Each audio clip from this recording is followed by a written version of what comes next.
ক্যারিবীয় অঞ্চলের উত্তরে আটলান্টিক মহাসাগরের মধ্যে অবস্থিত দ্বীপরাষ্ট্র হল বাহামা।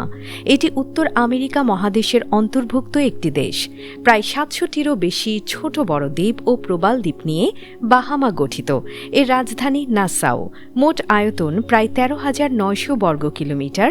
তবে দ্বীপগুলো বিস্তৃত সমুদ্র জুড়ে ছড়িয়ে রয়েছে। ইতিহাসের দিকে তাকালে দেখা যায় বহু শতাব্দী আগে এখানে লুকায়ান নামে পরিচিত আদিবাসী জনগোষ্ঠীর বসবাস ছিল।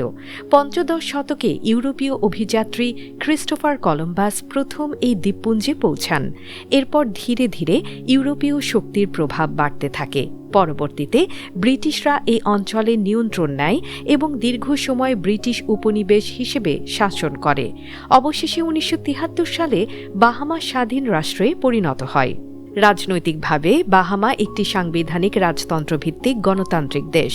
নির্বাচিত সরকার দেশ পরিচালনা করে এবং সাধারণত রাজনৈতিক স্থিতিশীলতা বজায় রয়েছে।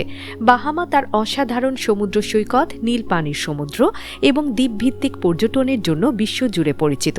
পর্যটনই দেশের অর্থনীতির প্রধান শক্তি।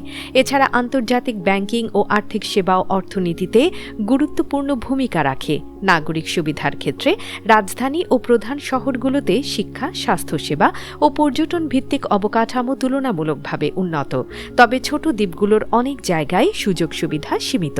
ঘূর্ণিঝড় ও প্রাকৃতিক দুর্যোগও মাঝে মাঝে মানুষের জীবনে বড় প্রভাব ফেলে। ধর্মীয়ভাবে বাহামার অধিকাংশ মানুষ খ্রিস্টান।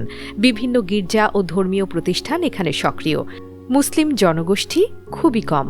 ভ্রমণ ও পর্যটনের ক্ষেত্রে বাহামা বিশ্বের অন্যতম জনপ্রিয় দ্বীপভিত্তিক পর্যটন গন্তব্য। পরিষ্কার নীল সমুদ্র, সাদা বালির সৈকত, ডাইভিং, নৌভ্রমণ এবং দ্বীপ জীবনের শান্ত পরিবেশ পর্যটকদের বিশেষভাবে আকর্ষণ করে। সব মিলিয়ে বাহামা প্রাকৃতিক সৌন্দর্য, পর্যটন এবং দ্বীপ সংস্কৃতির কারণে ক্যারিবীয় অঞ্চলের একটি পরিচিত ও গুরুত্বপূর্ণ দেশ।